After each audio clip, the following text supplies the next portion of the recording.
So we're gonna make this beautiful bubble effect. So here we're going to use a gradient effect as well as a particle adding effect to make it happen. Eventually we are adding an emboss as well, but you're free to use a 4-color gradient too. So let's get started by making a new composition. So I'm going to go along with a full HD one as like the previous one. Then you can name comb1 or whatever you like with a 10-second duration with any color, background color you can select, then hit OK. Alright, what's our plan is I'm gonna make a text first. Just make it. I'm using a random font called Flavors. I'm gonna type #BBB. Alright, align into the center of the document. Yeah, that's it. So initially we are going to make a ripple effect into the text. So we can search on effect ripple. Alright. Under this dot you would get a ripple effect, then just drag and drop it here. This is a simple effect. You just want to play around with the radius a bit. Maybe you can go up to 80 or something. As you see over here, this is just getting a ripple effect, but this is asymmetrical, so we can just change that into symmetric. Then we can avoid that spiky edges. Alright, this works good. So we just completed the first work. Then the next thing is we are going to make a solid layer. Then actually we are going to apply a gradient overlay into it. So make a solid layer, then you can give whatever color you want. Then yellow solid 1, that's a name. Then we can add a new effect called gradient ramp. Under generate, then drag and drop it over here. As well as you are free to add a 4-color gradient, but basically we are going along with the 2-color gradient. So this will help you to paste a 2-color gradient. So let's change the color first. The starter color that is present at the top, we could just go along with a green catchy color with a high brightness, as well as a low saturated one in the same color. So we can just select saturation. Then, alright, let's keep it over here. That's good. Then hit OK. We just made it. Alright, we successfully made it. Then that's it for here. Then we are going to pre-compose these 2 files. Just pre-compose and give a random name, maybe that effect. I can give the name effect and move all attributes into new composition. Then hit OK. The next thing, we actually want to pre-compose this once again because this particular area will remain as independent, and we are just going to apply another bubble effect that's a part of this effect into the next composition. Just pre-compose it, but here we leave all attributes in comp1. So give a name animation. That's it. Then here we're gonna apply a new effect over here that's called CC Mr. Mercury. That's under simulation. So this is a really useful effect to generate a lot of particles. As you see over here, it instantly changed it to something. So you're supposed to move that to somewhere else. Have a look at that. So these are the particles it generates. So we can play around with some of the settings to make a beautiful effect as I shown in the outset. So we can keep the X radius somewhere around 258 or something.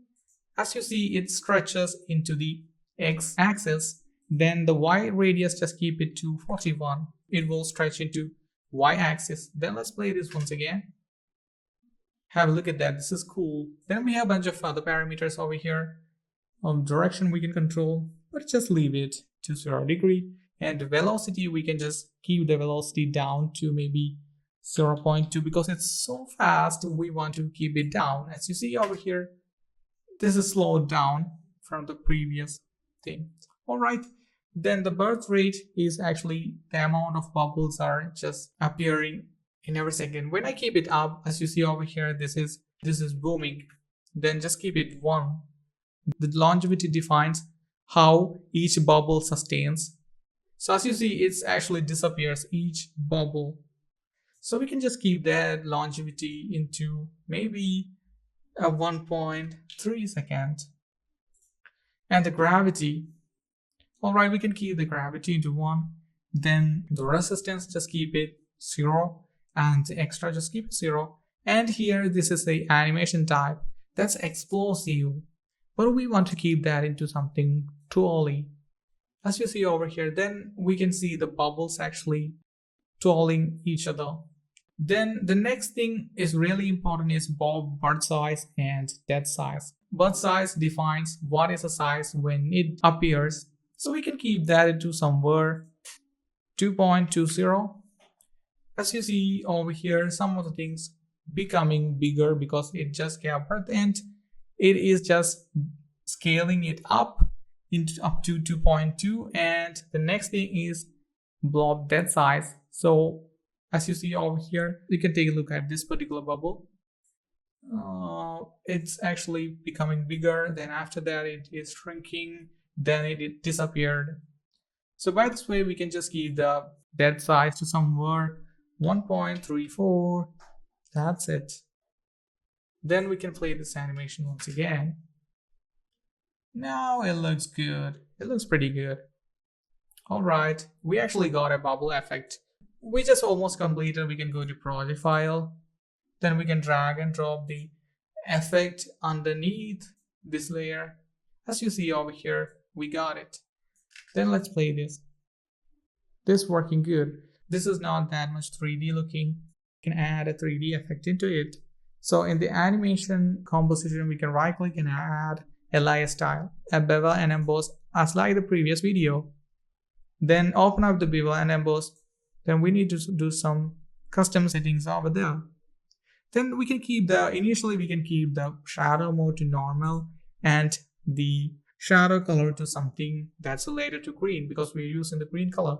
So just keep the hue to something green and just keep it down here.